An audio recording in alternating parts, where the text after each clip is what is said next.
And number 10.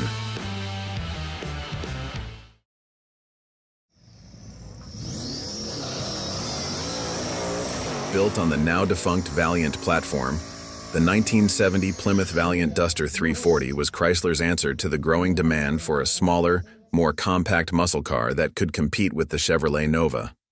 The Duster 340 still offered plenty of power, but at an affordable price and in a smaller package. The Duster 340 was equipped with a 340 cubic inch V8 engine, producing 275 horsepower, though the actual figure could be much higher, making the Duster a light yet powerful machine. The 340 came with a standard 3-speed heavy-duty manual transmission, with options for a 4-speed manual or a 3-speed automatic. The Duster was an affordable way to own a classic muscle car from the 1970s, with an iconic design that still stands out today.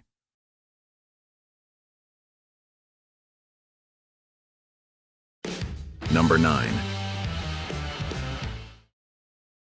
In the early 1960s, Plymouth seemed to be changing their car naming convention, but by 1965 they finally had it figured out.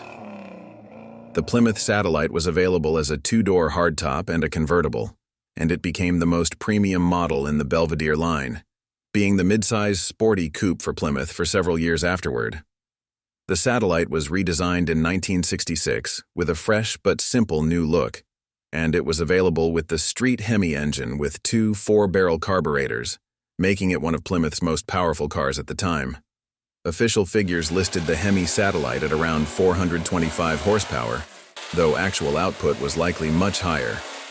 The massive Hemi V8 engine allowed the car to accelerate from 0 to 60 miles per hour in about 5 seconds, with the quarter-mile time coming in under 14 seconds. With a limited production run of only 844 units, it became one of the most sought-after Plymouths. Number 8. The 1969 Plymouth Barracuda Cuda 440 is a fascinating car. Not only was it one of the most beautiful muscle cars of its time, but it was also one of the few cars that didn't reach astronomical prices.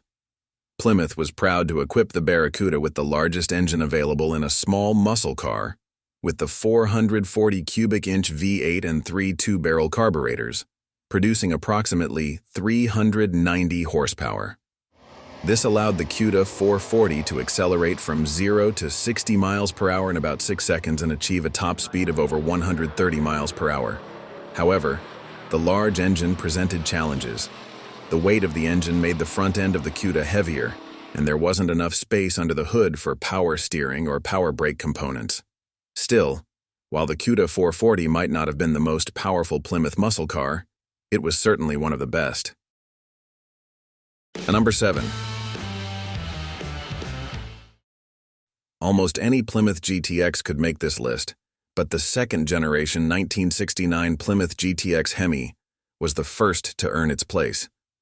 The 69 GTX was positioned as an upgrade to the Roadrunner, offering more luxury alongside the exceptional 426 cubic inch Hemi engine. Known as the 426 Hemi, this legendary engine was renowned for its power and performance, with hemispherical combustion chambers and dual 4-barrel carburetors. The GTX also featured upgraded suspension components, including heavy-duty shock absorbers, sway bars, and reinforced frames. This model remains one of the best muscle cars Plymouth ever made, and although it may sometimes be overshadowed by others on this list, there's no doubt about its raw performance. Number 6. The collaboration between Looney Tunes' Roadrunner and Plymouth was a bit quirky. To secure the rights to use the Roadrunner name and image from Warner Brothers, Plymouth paid $50,000. They also spent $10,000 developing the unique beep beep horn. The partnership was a success, and the 1970 Plymouth Roadrunner Hemi became one of the best cars ever made. This top-tier model for 1970 featured the exceptional Hemi V8 engine found in many other models, but was tuned to perfectly match the Roadrunner body. Visually, the Roadrunner had a bold and distinctive design, a standout grille, a raised hood with a hood pin, and the iconic beep beep cartoon character sticker on the rear quarter panel. Number 5. The 1964 Plymouth Belvedere Superstock Max Wedge Stage 3 might have one of the longest names in automotive history, but you probably only need to hear stock before it hits 60 miles per hour from a standstill. The Stage 3 was a drag racing monster, and with its limited production, this car became one of the rarest Plymouths ever built. The Superstock Max Wedge Stage 3 was equipped with a 426 cubic inch Max Wedge V8, featuring square ports for intake and exhaust, a high-lift camshaft, dual 4-barrel carburetors, and heavy-duty internal components. The Stage 3 produced around 415 horsepower, making it extremely powerful at the time. Number 4. By 1971, most Plymouth models had undergone a complete redesign, and one of the best to emerge from that year was the 1971 Plymouth GTX Hemi, an impressive upgrade over its second-generation counterpart with truly strong performance. Like its predecessors, the real power of the GTX Hemi was often understated, with an advertised 425 horsepower that could actually reach around 500 horsepower. However, due to the energy crisis and the increasing premiums on muscle cars, as well as the higher cost of the Hemi engine option at $741, only 30 units of the GTX Hemi 71 were sold, making it even rarer than other GTX models. Number 3. As one of the race-focused machines, the 1963 Max Wedge Sport Fury set the stage for the next decade of high-performance Plymouth muscle cars. With a powerful V8 engine, a lightweight chassis, and a design tailored for the drag strip, the Sport Fury became one of the best muscle cars in the early 1960s.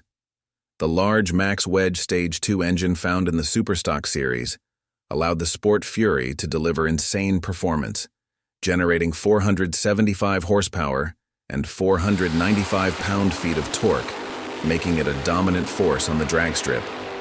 One unique feature of the Stage 2 is that to most people, it appeared to be a normal 1960s car, without aggressive air intakes or bulky front spoilers. Instead, it was an elegantly designed vehicle with a massive amount of power under the hood. Number 2. It's tough to choose between the top two, but in the end, the 1970 Plymouth Roadrunner Superbird Hemi stands as one of the most incredible machines and a fantastic race car, with its racetrack-focused nature making it less ideal for regular road use. Nonetheless, the car remains a legendary symbol of the golden age of muscle cars and stands proudly in the top tier of all-time great muscle cars. Although the Superbird looks very similar to the previous year's Dodge Daytona, the two cars were completely different beneath the surface. That didn't stop the Superbird from dominating NASCAR, with the Hemi V8 once again powering Plymouth to victory during the final years of the muscle car battle. However, the Superbird didn't always succeed commercially, with dealers reportedly removing the large rear wings and front spoilers in an attempt to boost sales. Today, the Superbird is one of the most iconic muscle cars of all time, though only one other Plymouth can beat it for the top spot. Number 1. The 1970 Plymouth Hemi Cuda is a quintessential American car and the most legendary Plymouth muscle car from the 1970s that still attracts attention today.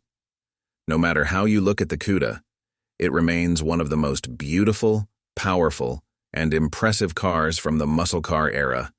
Only 14 Hemi Cuda convertibles and 652 Hemi Cuda hardtops were produced, making this model one of the rarest and most sought-after Plymouths of all time. Equipped with a 426 cubic inch Hemi V8 engine, producing 425 horsepower and 490 pound-feet of torque, the Hemi Cuda could accelerate from 0 to 60 miles per hour in under 5 seconds, 6 seconds, and complete a quarter mile in around 13 seconds, making it a fierce competitor on both the drag strip and in street car competitions. It also won 4 Group 1 championships in France, including 3 on the racetrack, and 1 in hill climbing. Which car impresses you the most? Please leave a comment to let us know. And now don't forget to like, share, and subscribe so you don't miss any upcoming videos.